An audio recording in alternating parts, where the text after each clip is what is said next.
It's an 8-month contract, and I think the total was for $11,500. Our proposal wasn't what they wanted. They wanted 2 standard potties and 1 hand washing station. And I said, we'll give you 2 porta potties with sinks in them. That's what ended up winning. Yeah, so you don't have to be the most experienced person to call them. Honestly, if you're just nice on the phone and like professional, you have a way better chance. Scared money don't make money. Throw yourself in there and do it. Have Joey and Aiden here to talk about their first win. I am so excited, and they're coming live from the amazing state of Indiana, which I once lived in. So I am so excited to have you guys here. Welcome to the channel. Well, thank you for having us. We're excited to be here. So, I mean, you're both like under the age of 23. yep. How did you get connected to government contracting? Well, you know, it's a similar story for like everybody connected across government contracting. They see one movie and then they just dive in the deep end over it. So that's where we started. He talked about the movie. He's like, you know, that's a real thing, right? And I'm like, what's a real thing? He's like, government contracting. I was like, what's that mean? And he gave me a whole breakdown of like, you could supply the government with like microwaves. If they're asking for microwaves and you give them microwaves. And that's really what sparked my interest in it. I went home that night. As soon as he told me, I just hopped on Sam.Gov and just started scrolling and just looking at contracts. I love that, Aiden, that you like planted the seed about that. Yeah, I saw the movie probably when I was, 14 or 15. And it was like, I love that movie. I still love that movie. Mm-hmm. And I talked to a lot of my friends about it like then. I was like, oh, that's so cool that you could like do that. That's so sick. And then like I brought it up like once a year to like random friends every year, and usually Joey or whatever. And then once I got closer to 18, because I'm 18 now. So I was 17 when we started really talking about this, like we could like actually do this. And then I think it was a month after my 18th birthday, something like that we actually got the LLC and like we actually started. Yeah. I mean, he just immediately, like 18 years old, we're like, let's do it. Like we can legally do it now. Let's get started. I mean, let's just see if we can do anything with it. If not, it's no big deal. It's $100 to start an LLC, $50 a person. So might as well give it a shot. So yeah, I love that you did that, because it's like the government buys everything. It doesn't matter about who's president, Doge, no Doge. They're still buying billions of things. They're still buying. Like I was on Unison earlier today and I saw all the Bureau of Prison items. There were probably over 50 for them. So that's so cool about the microwaves. And then here you are, 18 and 20, correct? You're in it. You're on Sam.Gov. You're going through it. You're inspired. You know you can do this. And what kind of like captured your attention as you were going through Sam.Gov? Which bids stood out?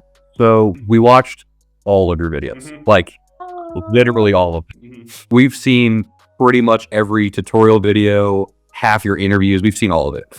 We looked into more like service-based contracts, mainly like waste removal services and like groundskeeping and stuff like that. At first was our big thing. And I mean, that's still the main stuff that I look for. So we've been on a lot of waste removal and like providing dumpsters and stuff like that, which was actually our first contract that we ever bid on.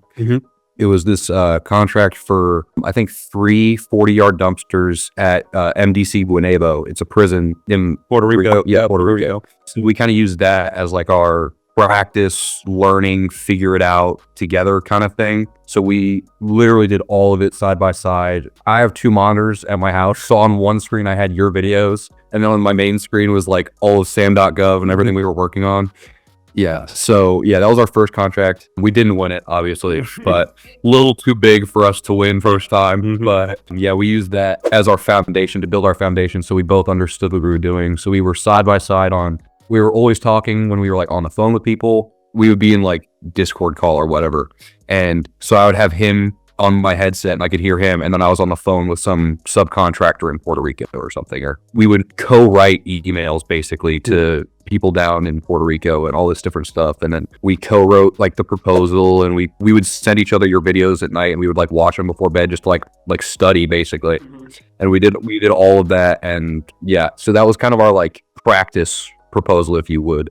And that kind of shaped us for everything that we went for going forward. We mainly looked at like service-based contracts for like a while. And then we kind of slowly started to spread out to various whatever we could find. And we split up a little bit more. So like him and I still, like every time he's about to submit a proposal, he emails it to me and I read over it and all that stuff, or vice versa. So we still collaborate, but we're more separated now. We kind of like, I tend to look more towards service-based contracts. He tends to look more for like materials-based contracts. And yeah, so that's how he actually ended up winning. Our first one was he bid on a toilets in Toilets in Guam. Yeah, toilets in Guam. Yeah.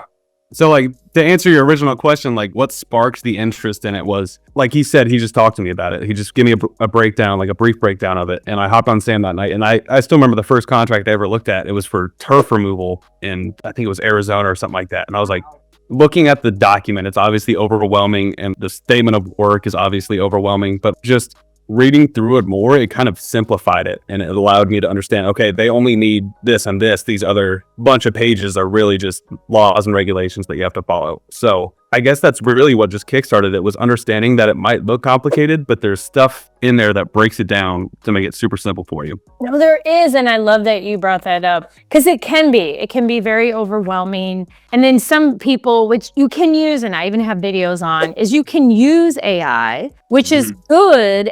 However, it's also like doesn't capture everything. Yep. And then there's these little nuances. So I get that it can be overwhelming. So I love, and then you found those are good ones. Turf removal, the waste management, because especially places like Puerto Rico, Guam, Japan, it'll like anything other than what somebody's really comfortable with, people freak out. And it's like, no, how do I trust somebody a door over? How am I going to trust someone in Guam? So how did you find somebody in Guam? Like, you have the time difference. What are they, like 7 hours behind or something? Yeah, so to be honest, it really matches up with our schedule. Like, I'm busy all day with class and with football and practice and stuff like that. So I get off around 5:30 is when I can actually sit down and work. So right at 5:30, I think they're 17 hours and a day ahead. Or not 17, 15 hours. So that gives me the perfect time at 7 in the morning there. I can just start calling people. I can start emailing people. And it's funny, our contract that we won in Guam, it's at the Pearl Harbor Intermediate Maintenance Facility. So I'm assuming, hey, it's in Hawaii. And it's kind of embarrassing, but I never thought to double check. So I contacted a bunch of people in Hawaii for subcontracting, got a bunch of quotes, and submitted my proposal. And I'm like, okay, I'm done. And the contracting officer reaches out with a bunch of clarifying questions. And one of them was, are you able to do service in Guam? Like, this is in Guam. And I was like, oh my gosh, I'm not about to lose this contract right now. So I call 10, 12 different subcontractors in Guam. And I'm like, here's the price I have from a competitor. Can you beat it or go lower? And they're like, absolutely. And everybody was super willing to work with me. And I just went with my gut with the person I had the best connection with and the person who gave me the best price. And I went through with it. And I said, yep, we're able to do Guam. So, hours later, we ended up winning it. So it was really a fun experience, but it was scary. Terrible. So yeah, absolutely terrible.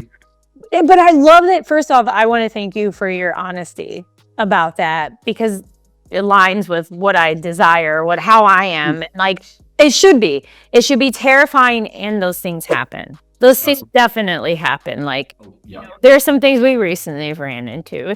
So that'll be for a whole nother video, but there's always something that happens. So I love that it's terrifying and you made it work.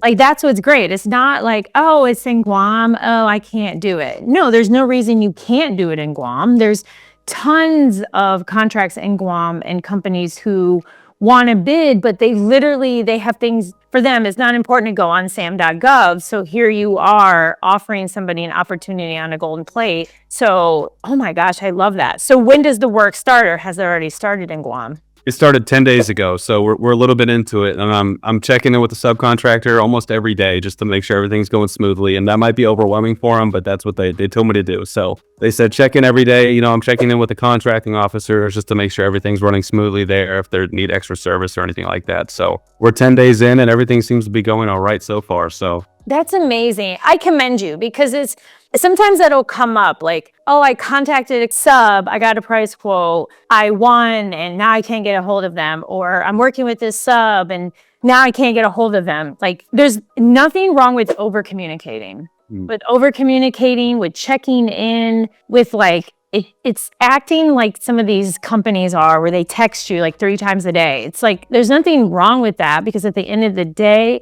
it shows that you're value add and somebody wants to work with you.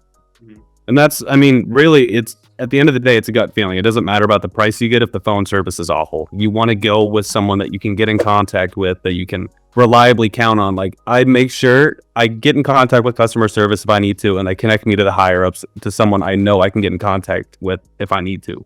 No, that's good. I love that you do that, because it's so important. There's so many stories of people who write and they're like, this sub is gone, or the person who I engage with, they're not there and the price has changed, or, oh man, this has happened, and they don't want to contact the contracting officer or the core. It's like, Netflix has no problem saying to us they're raising our prices. So why do we have any issues? It's like, I get it. It can be weird, uncomfortable, and fearful, but it's like, you got to channel that. We're here to be human beings and to make sure we're all winning, you know? Yeah, absolutely. So what other work are you going to do for them in Guam? It really depends. If more contracts open up with the similar, statement of work, like, why not go with the same subcontractor and just start pumping out contracts there? Like, we already have a good, solid relationship with these people. And something my dad always told me is, if you treat people well, they'll treat you well. So building that relationship with the subcontractor allows for us to go back to them if ever needed to pursue more contracts in that area. So for now, we've been peaking, and we haven't seen anything in Guam recently, but it seems what's up. We'd be more than willing to bid on it. No, I love that. And you have all those connections in Hawaii. Mm-hmm. Yeah, on accident. But yeah, we have those connections. You have those. And I know the Army, you have all of the services out there, so there should be funding too. Yep. And I know somebody's going to ask in the comments, how much was the contract award? So I'm going to start from the beginning. We threw ourselves in the deep end and we bid on a estimated $1.3 million, $1.7 million contract. which we see people like having success stories. Our first bid went through and we have $1 million deal, but that doesn't make sense to us. So we started out with that, and we then pursued smaller contracts. We just need to build past experience, and we need to get this ball rolling. So we bid on this contract. It's an 8-month contract, and I think the total was for $11,500. So, which is good. Yeah, which is more than zero. So yeah, I mean, it's more than zero, and I commend you, because often that ego gets in the way, and somebody's like, but yet, they're upset that they have to drive 2 hours to get to work. Exactly, yeah. So what you're doing is tremendous. I mean, especially, I will say at your age, but not at your age, because regardless of somebody's age, it's about pouring into yourself. So I love the fact that both of you so young recognize, like, hey, I want to do what I want to do. You're not doing what society is saying you should do, or your parents are saying. I mean, maybe on the side you are. Yeah. But I love that you're doing this. Like Aiden, you're like, I saw this, we're going to do it. And Joey, you're like, yes. So love this. What other things are you guys looking at? What other kind of opportunities? You go ahead and tell her about the one we submitted last. I submitted the contract literally last night for storage containers out in Nevada. So I'm really excited for that. I think we have a good shot on that one. Got a pretty good price. I proposed a lot of storage container contracts, so I'm getting like more familiar with regular pricing and stuff like that, which was a big problem at the beginning. We weren't like, we would get a quote and we didn't know if it was good or bad, or like we didn't know, oh, maybe they're just completely scamming. I don't know. But like, I've looked at a lot of them all over the country now on various different contracts over the past couple months, and so I'm pretty confident that we have a reliable subcontractor. They have great reviews. I don't even know how many people I contacted for this contract. It was probably like 10 or 15.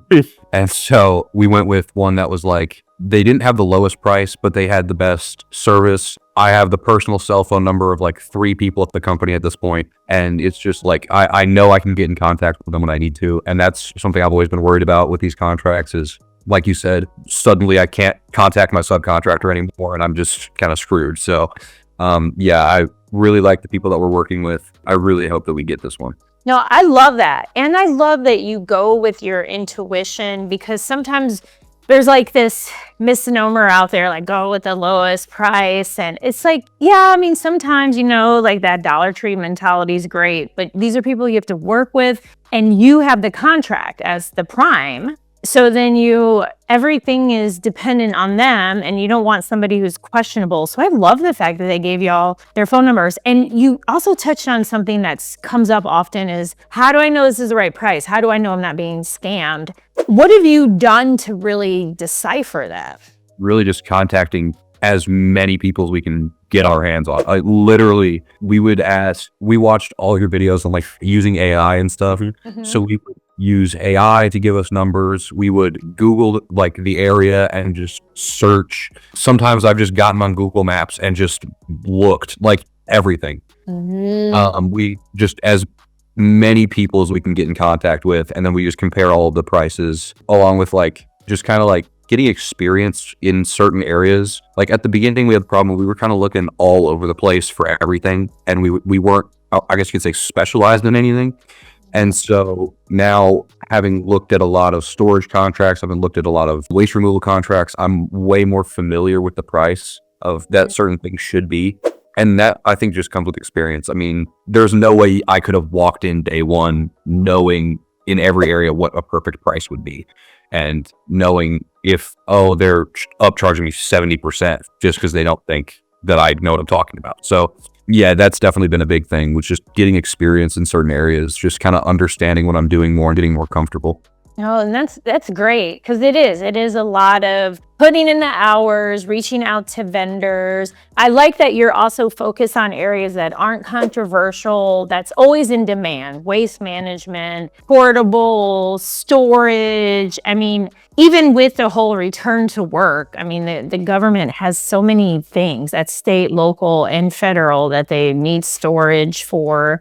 So I think that's great. For those who are kind of like just starting out, or maybe they're just like, I don't even know, what advice would you offer to somebody like that? So one of my favorite coaches of all time, he always pressed the fact that scared money don't make money. So just throw yourself in there and do it. I mean, there's no reason not to. Like we said, it's $100 to start an LLC, especially if you're with another person. That's $50 a person. You can go mow a couple yards for $50. And it really, if it's something you end up not liking, like just, there's no reason to pursue it. But if it's something you could see yourself doing and you enjoy the remote work and getting in contact with these people, I see it as like a very successful field for you to pursue. So again, like, scared money don't make money. So you just got to throw yourself into it. Yeah. It doesn't. And what about those? They'll often say, well, but Kizzy, don't I need experience? Or I talked to the SBA and they said I need 2 years. Talk to us about that. Did anybody ask you about your experience? No. I mean, we've had subcontractors ask and say like, hey, we're new to this, but we're far enough into it. We know what we're doing. We know what we're looking for. But like experience wise, he's 18, I'm 20 years old. There's not much we could do to further our experience. So we're learning every single day. We're learning something new. So, and we're going to continue to do that for as long as we do this. So there's no reason to just, give up, I guess. Yeah. And like, I've found throughout my course of doing this, like nobody's leaned into like how many years of experience. It's like, can you do the thing? Do you have the person or the thing that we're looking for? Of course, exceptions if it requires a clearance or something like that. But otherwise, it's like they just need it done. I always think of it like Amazon. Like, I don't know who these third-party vendors are. It could literally be somebody in a storage unit hustling some product I'm buying.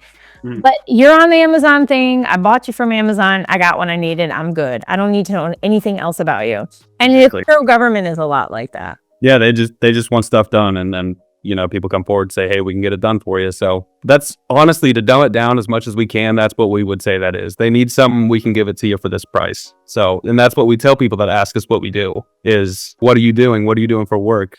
We're doing government contracting. Oh, well, what is that? Because no one ever seems to know. It's, hey, the government needs a product or service. And we say, okay, well, we'll find someone that can do that for you and for this price. So. And that's great. Will you potentially bid on anything for the great state of Indiana or the surrounding states? Or yeah, we've actually bid on some around here. We bid on, I think, 2 weeks ago, the Atterbury contract. Yeah, there's Camp Atterbury's fort around here. I don't really know what to call it, but like there's a shooting range and all that stuff. So I've been there with my dad, my family and stuff. They were having like National Guard training, and they needed 100 porta potties or something stupid. Some crazy amount of potties, yeah. Yeah, and then one hand washing station, which was weird, but That was weird. a little gross, but yeah. So I put that one together and we bid on that. And then, we've had a couple around here. I feel like most of the contracts we look at, though, tend to be in like Guam and like Puerto Rico, like weird places just out of nowhere. Most of them aren't on mainland United States, which I don't know. I think that's just like something that we've run into. I think that's a normal thing, but like it's just kind of random that happens.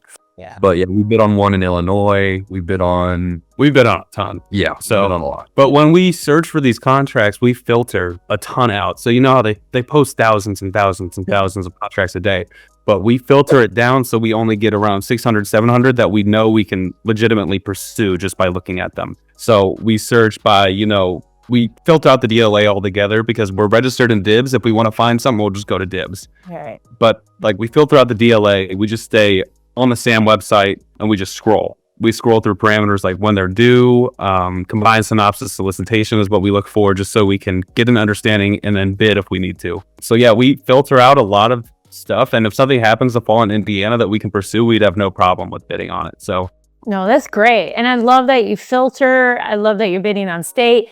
And I'm a huge proponent of like the weird places because it freaks people out. Because at the end of the day, I mean, I think I've come across at the federal level, maybe something with 15, 20 different companies bidding. And that was a lot. But ordinarily, you only have a handful of companies who are bidding. And then you whittle that down to, oh, it's in a certain place, or some people, 100 porta potties is threatening to them, regardless of who it's for, and that one hand washing station. I will add this, if I may, that when you win that one, you may want to chat with them, like for sanitary purposes, y'all may want 3 or hand washing. We offered an upgrade because I was like, that's just really weird. I was like, so we offered one that was like, we'll give you all the porta potties you need, but at least order the ones that have integrated like hand washing stations in them. Like, please, like that's insane. That just reminded me of something. For the contract we did win, our proposal wasn't what they wanted. They wanted 2 standard potties and 1 hand washing station. And I said, well, that's silly because now we're servicing 3 units. That's going to be more expensive for you. So I said, hey, we'll give you 2 porta potties with sinks and trash cans in them for a cheaper price. And they said, well, that's great. We'll definitely consider that. And they did. So that's what ended up winning. So smart. You just got to go with what's cheaper. Well, and also you were thinking. But because that's key. I mean, I know that because a lot of times, and this is no disrespect to anybody out there who's watching, it's like they want a thinker because we get so caught up. Like we get caught up in what we know. Like it's like Chick-fil-A. People are like, we're floored. Like, oh my God, Chick-fil-A, they're so nice, and the fries and the chicken, and it's like, okay, so they're nice. They walk up to your car when you're in line to take your order. They're nice, and their food's good, and they're nice. So it's like, that's what stands out. Okay, you can handle that. So somebody's doing thinking. They're not just, oh, well, we're just going to give you food because we're a quick service restaurant. And then now our expectations have changed for those of us who have experienced Chick-fil-A as far as what a quick service restaurant or fast food restaurant should be like. Same thing with government. They may have just thought, oh, well, anytime we get porta potties, it's always 2 porta potties and a hand washing station. That's what we've been doing for 8,000 years. So we're going to keep doing it. And maybe they didn't even know that porta potties have built-in sinks. And so then you come along and then it's like you're blowing their mind. Because it's like Chick-fil-A when we're like, oh my gosh, you can be nice and my food doesn't look all crazy. It's like that experience. So I commend you because that's what I found has led to our success. Is we're thinking we're their partners. We're not just another vendor that they can replace. We're really there to help them with the mission and be the most cost effective. And so you did 2 things and that's why you won. Yeah, you got to think outside the box on these things. If not, you're going to fall into the ordinary. And then at the end of the day, if it's not a competitive price, if it's not a lowest price technically acceptable, you're not going to win. So you have to think outside the box, and you have to it's a weird way of thinking because you don't want to not give them what they want. You want to give them a version that's better or exceeds expectations, which a lot of times they say in the solicitation. Yeah. And for a lot of these, it's there. You know, it's there for what they're asking for. Is there. So I love that. Man, this is amazing. So any other guidance you can offer to those who are just starting out or nervous about working with a subcontractor, being a middleman, and working with somebody that they can't see or they've never met in person before? Yeah, so like you just want to be transparent with these people because they're people. So when you reach out with an email or a website contact form and you're just bossing them around and saying, hey, I want this quote and here's why I want to buy, you're very rarely going to hear back from them. And even if you do, you have no connection or relationship with that person. So when it comes to reaching out to these people, you have to remember that they're people. Like yesterday, I was on the phone for 45 minutes with a guy in Maryland about aquarium contracts. So you just have to establish that relationship with someone, and they're going to treat you right. Like they're not going to ditch you. They're not going to change the prices out of nowhere just to screw you over. If you are good to that person, they're going to be good to you, is what I found in my experience. You don't just want to go flat out asking for a price. You need to build. Yes, I love that. You do need to build, because they're already freaked out and skeptical. And then if they follow X at all, they're probably like, government contracting, Now they're all weird. And so, I mean, I would be the same way if somebody, and I am, like, I have people contact and I'm like, no. So I get it. It's just kind of how we are wired. So building and having that rapport, so then they're eager to work with you. They're going to be a value added partner. And then if you run across other work, they may be able to refer a sub in another state or territory.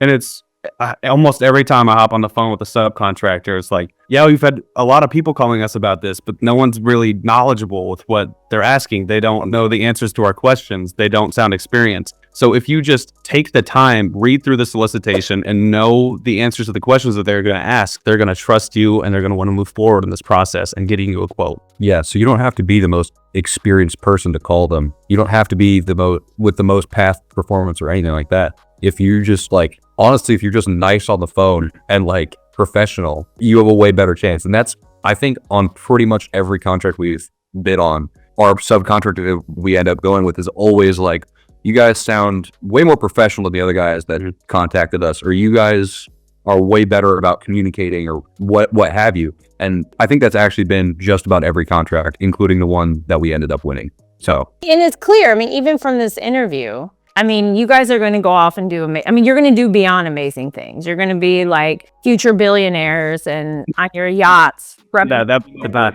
be really nice. No, I'm being serious. I mean, you're going to be really reminiscing. Like it's these moments that prepare you. And it's just, and you're right. It's being able to answer the questions. And I also get it that some of these opportunities, it may be like, I don't even know.